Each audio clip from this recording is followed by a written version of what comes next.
KJ방송 시청자 여러분 안녕하십니까. 지난 6월 13일 미국에서 그 트럼프 공화당 후보가 유세 현장에서 총에 맞는 사건이 발생했습니다.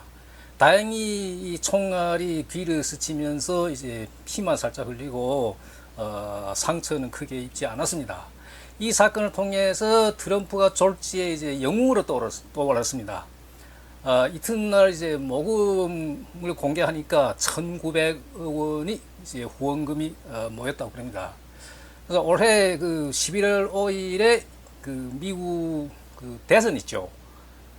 지금 상황으로 봐서는 트럼프가 당선 확률이 높아 보입니다. 자, 그러면 그 트럼프가 올해 선거에서 이겨서 미국 대통령이 다시 된다. 그러면 세계적으로 가장 불안해할 세 사람이 있습니다. 그 세 사람은 누구일까? 저는 대한민국의 윤석열, 우크라이나 젤렌스키, 대만의 라이칭더 총통이라고 생각합니다. 왜 그럴까? 이와 관련해서 오늘 말씀드리도록 하겠습니다. 자, 트럼프라는 인물은 참 그 이해 불가 인물입니다. 현재 그 91개 죄목을 갖고 이제 재판 중입니다. 그만큼 이제 뭐 지저분하게 뭐 위법 행위도 많고 그런데, 그래서 지금 그 재판을 이제 하고 있는데 그 법원 앞에 뭐 지지자들이 가서 뭐 이렇게 막 그 응원하기도 하고 또 반대쪽에서 가서 또 뭐 트럼프 구속하라 뭐 이렇게 양쪽에서 막 떠듭니다.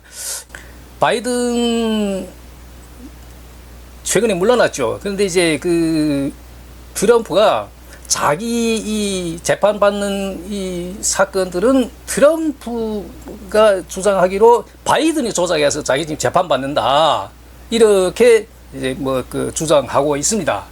근데 지금 그 트럼프 그 죄목 가운데 그 한 가지가 그 대선에 불복하는, 그러니까 그 대선은 뭐 사기 조작이다, 무슨 자기 표로 도둑 맞았다, 무슨 뭐 그러면서 이제 대선에 불복했는데, 이 민주주의 그 가장 아름다운 미덕이 뭐냐? 선거에 승복하는 겁니다. 지면 그 지는 쪽에서 항상 지는 쪽에 그 후보가 나와서 이제 승복한다는 선언을 합니다. 그래서 연설을 하죠. 자, 이 사진은 그 힐러리하고 이제 그 트럼프 붙었을 때 힐러리가 지고 이제 승복 연설하는 이 사진인데, 123년 동안 이렇게 흘러왔는데 트럼프가 이게 뒤집었죠. 트럼프가 뒤집었습니다. 그래서 이 그 매번마다 124년 동안 그 진 쪽에 그 후보가 나와서 승복 연설할 때 그 가장 그 인상이 남은 그런 한마디가 있는데, 어느 한 후보가 이런 말씀하셨습니다. 내일 아침 눈 뜨고 나면 당신도 나도 같은 미국인이다.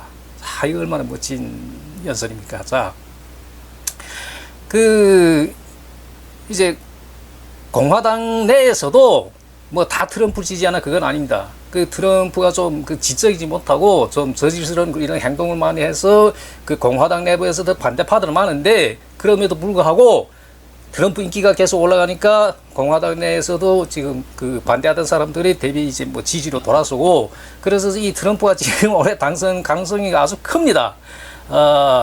그러면 이 트럼프란 사람이 무슨 성매매 뭐 주문도 있고 막말 뭐 하는데 뭐 저질 정치인으로 이렇게 각인되는데 왜 이렇게 인기가 좋을까? 이 사람이 그 생애를 돌아보면 이 사람은 트럼프는 부동산하고 카지노 사업으로 이제 자산을 모은 사람입니다. 사업가죠. 그래서 이 트럼프란 인물은 그 미국 내에서 그 꽤나 유명한 사람입니다. 꽤나 유명한 사람. 그리고 이 사람은 그 사업가다 보니까 꾸밈새 없이 이제 말하고 또 실리적인 인물입니다. 아주 그 실리 잘 챙기는. 그냥 뭐 이렇게 그 뭐 때로 허풍치지만 그 허풍은 실리를 챙기기 위한 허풍이고, 그 자기 실리가 없는 허풍은 안 칩니다, 이 사람. 자, 그리고 이 사람이 그 막말하는 게 아주 그 귀에 거슬리는데, 또 민중들은 그렇게 평가합니다. 저 트럼프가 자기 속심의 이야기를 해줬다. 뭐 이래서 또 인기가 있고, 그리고 이 사람은 그 아주 그 사업가다 보니까 나쁘게 말하면 장사꾼이죠. 그 장사꾼이다 보니까 이윤을 추구를 하는데 이제 초점을 맞춥니다. 자, 그 미국 그 상황을 보면 5, 60년대까지 그 산업혁명이 했다고 봐가지고 전체 미국 사람들이 다 일자리가 있고 뭐 잘 살았습니다. 그 미국의 그때 당시에 국민들이 다 그 열정스레 일하고. 근데 이제 그 5, 60년대 지나고 미국의 이제 산업혁명이 점차, 그러니까 쉽게 말하면 제조업이 이제 몰락하기 시작합니다. 자, 이 사진이 미국의 그 자동차 도시 디트로이트의 이제 자동차 그 제조업체 그 사진인데, 뭐 GM 그런 자동차가 다 여기서 생산됐죠. 근데 이 5, 60년대 이 자동차 공장에 근무한 인원이 얼마였나? 30만이 넘었다고 그럽니다. 30만 넘었다. 그러니까 한 집 건네 다 그 자동차 만드는 공장에 근무했죠. 그 정도로 이제 호황이었는데 요즘에는 이 디트로이트에 살고 있는 사람 7만 원밖에 안 된다. 자, 그 정도로 이제 공장이 몰락하니까 이제 도시도 황폐화되는 거죠. 뭐 이와 마찬가지로 미국의 각 그 분야의 이런 이제 업체들이 몰락하기 시작했고, 디지털 사회를 이제 전환해서 그러다 보니까 그 디지털 사회라는 거는 일자리가 점점 줄어드는 겁니다. 일자리가 이렇게 확대되는 게 아니고, 그래서 미국 사람들이 살기 어렵다, 이런 불만이 많습니다. 자, 그 미국이란 나라는 백인들이 가서 세운 나라죠. 백인들이 이민해 가서 세운 나라인데 현재 백인이 차지하고 있는 인구가 얼마 되냐? 58.9%밖에 안 됩니다. 그러니까 60% 거의 된다 얘기인데, 그 의원이 이제 다른 아프리카계, 그 다음에 아시아계, 흑인, 이런 사람들이 이제 거의 40%를 점하고 있다는 얘기예요. 그래서 백인들이 7, 80% 될 때까지는 잘 살았는데, 지금 이 다른 인종들이 많이 모여들기 시작해서 지금 백인들이 소외된 이런 처지에 있어요. 그래서 원래 그 중산층의 백인들이 많았는데 이 사람들이 이제 무너지기 시작하면서 불만이 엄청 커진 거죠. 자, 그래서 트럼프는 그 대선 전략을 백인 우월주의를 이제 내셉니다. 그리고 백인들의 이익을 위해서 자기 싸우겠다. 자, 그 내용이 뭐냐? 구체적으로 트럼프가 내세운 구호가 미국을 되찾고 조국을 위대하게, 이런 겁니다. 그 미국을 되찾는다. 무슨 얘기냐? 과거에 아까 말한 그 잘 살던 그 시대로 돌아가자, 그게요. 그러니까 이 트럼프라는 사람은 무슨 미래에 무슨 미국을 어떻게 하다 이런 이야기를 안 합니다. 그냥 그 잘 살던 미국을 되찾아 주겠다. 이게 이 사람이 대선 전략입니다. 자, 그게 또 먹혀요. 그게 먹혀요. 그리고 이 미국의 이제 각종 무슨 정치, 경제, 문화, 무슨 외교, 등등의 이런 교육 등등의 이런 그 현안들 많을 거 아니에요. 그 가운데서 가장 그 이슈로 꼽히는 것이 첫째는 경제죠. 그건 아무 나라도 다 마찬가지입니다. 경제가 지금 그 제일 핫한 이슈죠. 두 번째 뭐냐? 이민자입니다. 이민자 문제. 미국의 이 이민자 문제가 심각해요. 13%나 차지합니다. 이 이슈 그 퍼센트 따지면 경제 다음에 이민자. 그래서 이 미국의 상황 보면 민주당은 이민자들을 좀 끌어안으려는 성향이 있고 공화당은 배척하는 성향이 있습니다. 그래서 그 트럼프가 그 당선됐을 때 그 당시에 이제 그 멕시코 그 국경에다가 그 1600km나 되는 거기다 이제 장벽을 세웁니다. 근데 경제 문제, 재정 문제를 내서 1600km는 다 못 세우고 한 700몇 km 세웠다고 그러는데 어찌됐든 간에 그 당시에 이민자들 말이 줄였습니다. 근데 이제 바이든 집정에 지금 3년 지금 반 됐나? 이 시기에 이민자들이 어마어마하게 늘어났어요. 25만까지 막 늘어나고. 그럼 이 이민자 문제라는 건 정말 이게 골치 아픈 문제예요. 그래서 이 트럼프는 자기 당선되면 이 이민자 문제를 해결하겠다. 어떻게? 다 추방시키겠다. 강력하죠. 그러니까 백인들은 또 좋아할 거 아니에요. 또 기존에 자리 잡았던 흑인계 됐던 무슨 이슬람계 됐던 이미 거기 다 자리 잘 잡고 있는 사람들은 후에 오는 사람들 싫어하죠. 참 미국이라는 나라는 원래 이민자 나라인데 먼저 이민 간 사람들을 후에 이민 온 사람들을 싫어하는 그런 우리가 일상생활에서 뭐 손님 싫어한다 이런 말이죠. 자, 미국이 딱 그 꼴입니다. 자, 그래서 이게 트럼프가 당선되면 이제 물론 중국도 골치 아프죠. 왜냐면 중국의 이제 관세를 60%까지 올리겠다. 그럽니다, 트럼프가. 그래서 이 트럼프가 당선되면 중국하고 이 경제 싸움이 이제 무역 싸움이 뭐 계속 이제 벌어질 거고, 그 다음에 이 사람은 동맹국이란 나라들에 대해서도 이제 실리를 따지지 무조건 퍼주고 뭐 이런 거 싫어합니다. 그래서 동맹국과도 이제 공평하게 뭐 부담할 것을 추구합니다. 이 사람이 예를 들면 뭐 한국 무슨 주한미군 문제, 그러니까 미국 내에서는 뭐 국방수권법이라는 것도 있고 또 주한미국에 대해서 뭐 한미 방위 조약 뭐 이런 게 있습니다.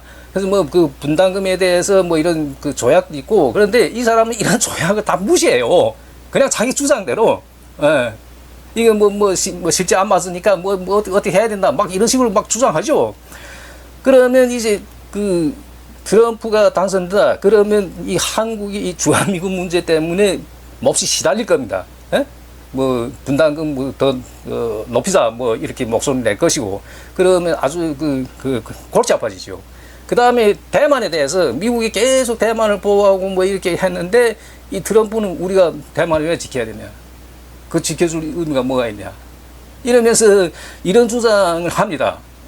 자, 그리고 우크라이나하고 러시아 전쟁, 여기 대해서도 내가 당선되면 딱 하루 만에 끝내겠다, 전쟁을.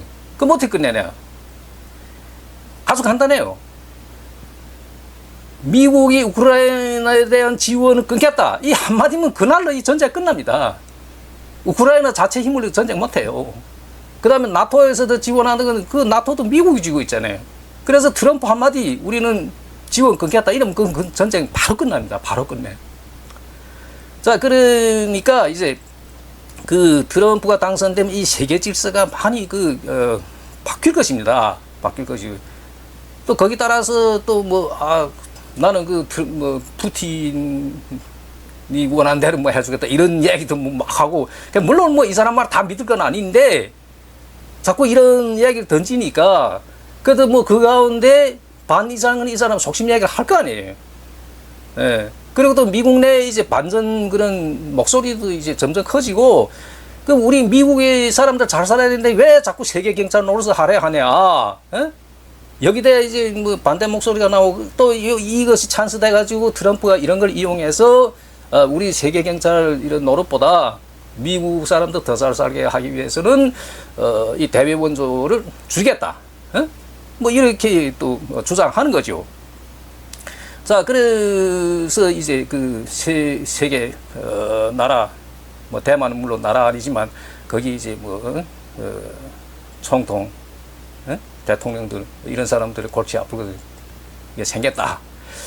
그리고 이제 트럼프 이 사람에 대한 성격에 대해서 뭐 비하인드 이런 이야기가 있는데, 무슨 이야기냐면 이 트럼프라는 사람은 카지노 사업하던 사람입니다. 이 카지노 사업하려면 깡패 기질이 있어야 돼요.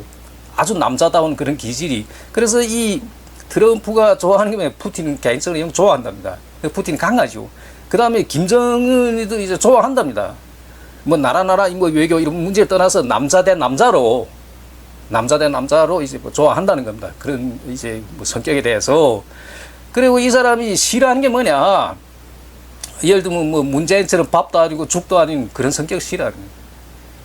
그리고 누구 앞에서 무슨 굽신거리고 일방적으로 뭐 숭배하고 이런 것도 싫어한다는 거예요. 이 사람 성격상.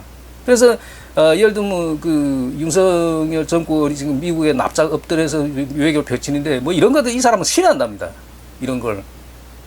물론 자기 나라에 붙는 건 뭐 싫어할 사람은 없죠. 그런 뭐 나라 이제 책임자들 대통령들은 없겠지만, 이 사람이 개인적인 남자의 성향에 의하면 이제 그런 뭐 아부하고 무슨 뭐 이런 거 싫어한다는 거죠. 자, 그래서 결론적으로 말씀드리자면 트럼프가 당선된다 그러면 가장 불안해할 세 사람이 누구냐? 대한민국의 윤석열, 그 다음에 이제 우크라이나 젤렌스키 이 사람은 아마 제일 골치 아플 겁니다. 그 다음에 대만의 라이칭더 이 세 사람이 아주 골치 아프게 생겼다. 또 일각에서는 그 트럼프를 반대하는 쪽의 주장은 뭐냐, 트럼프가 당선된다 그러면 국제무역 질서도 파괴될 것이고 국제안보 질서도 파괴될 것이고 국제환경보호 무슨 이런 질서도 파괴될 것이고 등등이, 그러면 미국만 망치는 게 아니고 세계도 망칠 것이다 이렇게 주장한 쪽의 이제 목소리도 강합니다. 근데 미국 사회에서는 그래도 트럼프를 지지하는 사람 더 많다. 그럼 이 사람이 당선될 가능성이 더 많죠. 그럼 왜 그러냐? 미국이 옛날 미국이 아니라는 거죠. 그래서 미국 사람들은 강한 지도자를 선호하는 겁니다. 그래서 뭐 바이든이나 민주당의 후보보다 트럼프 같은 사람을 이제 더 선호하고 지지하는 거죠. 자, 오늘 이야기를 다시 이제 결론성적으로 말씀드리면 트럼프가 올해 11월 5일 미국 대선에서 승리할 가능성이 크다. 그럼 트럼프가 재선된다면 세계적으로 윤석열, 젤렌스키, 라이칭더 이 세 사람이 골치 아프게 생겼다. 이렇게 말씀드리고, 다음 시간에는 지금 그 국민의힘 한동훈 대표가 지금 처하고 있는 요즘 그 상황. 그래서 제목은 한동훈이 적은 한동훈이다. 이런 내용으로 말씀드리도록 하겠습니다. 많은 시청 바라겠습니다. 감사합니다.